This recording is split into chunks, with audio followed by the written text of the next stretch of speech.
خلاص كده حطيناها وسبناها تستوي وغطيناها كده وسبناها على جنب. هاتي معايا كده حلة تانية فاضية، وهاتي معلقة سمنة بلدي، هنعمل غدوة او عشوة تكفيكي يومين.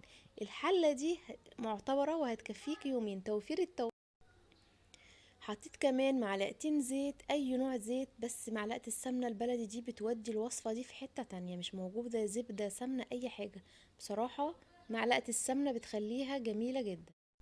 بس طبعا زي ما احنا متعودين مش هنقف على حاجة، حطيت كمان معلقتين زيت، يعني معلقة سمنة بلدي او زبدة او اي نوع سمنة، مفيش زيت بس عادي، بس هنزود كمية الزيت شوية. حطيت معلقة سمنة بلدي، معلقتين زيت، وحطيت معلقة توم هرمية حمرتها كويس قوي، او راس توم حمرتها كويس قوي. وبعد كده نزلت عليها يعني نص شفشق كده من الطماطم، او نص كيلو طماطم، عندك طماطم متفرزه اي حاجه.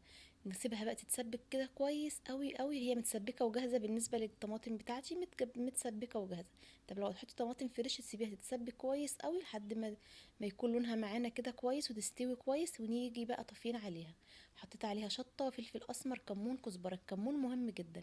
الملح طبعا حسب الرغبه. هنا الفول بقى بوريكو، انا عايزه الفول يتهري، يعني مش يستوي، لا انا عايزاه يتفرم كده، يكون بدوس عليه بينعم، اللي هو خلاص جاب اخره.